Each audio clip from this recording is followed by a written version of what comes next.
Hello， 大家好，又係我阿 Book， 歡迎嚟到不應雜交系列嘅第2集。今日係要同大家拆呢個 Mano 嘅 DM40 Live 錄音咪。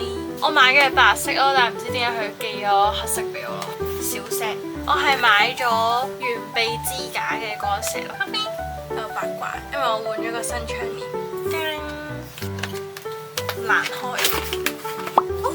係白色㗎，原來係佢個盒係黑色㗎。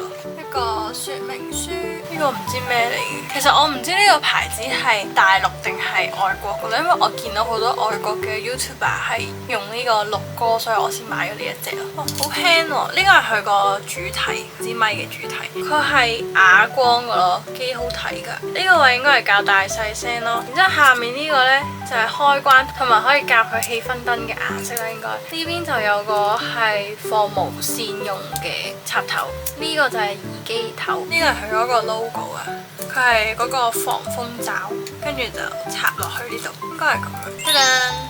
合體進度50%，然之後呢個就係佢嘅支架，但係要點樣組裝呢？呢個係合體咗嘅樣，跟住就可以卡落張台度，好靚啊！上一集講嘅嗰個吉他呢，我都裝飾完。我除咗貼咗貼紙之外咧，呢度仲掛咗個水母嘅吊墜。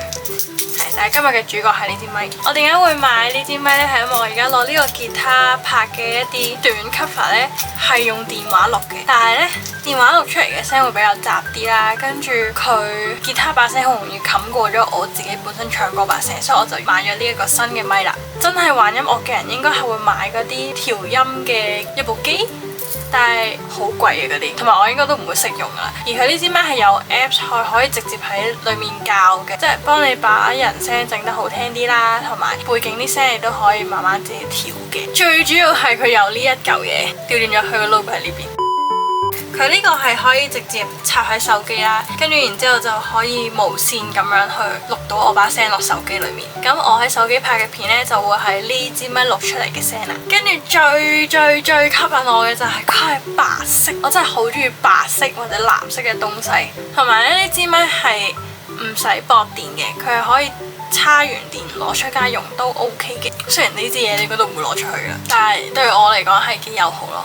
想要傳送一封簡訊給你，我好想你，想要立刻打通電話給你，我好想你。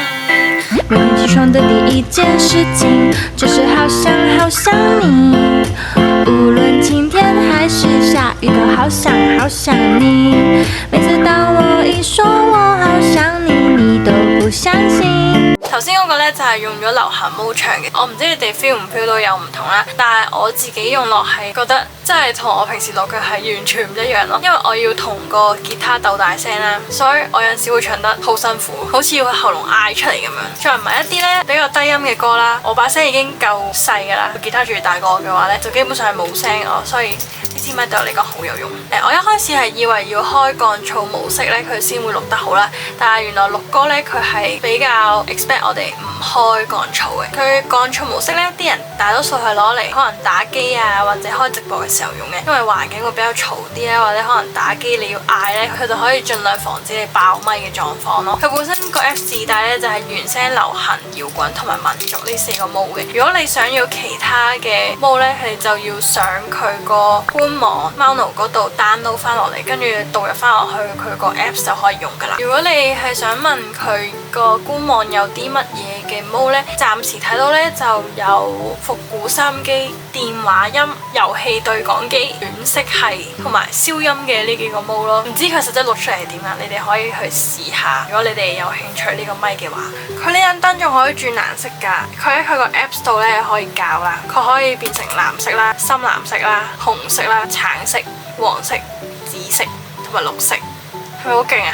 我自己就中意用呢個白色啦，我肉眼睇佢係有少少淺藍色嘅，跟住呢，你如果校佢個 mode 做呼吸呢，佢就會咁樣。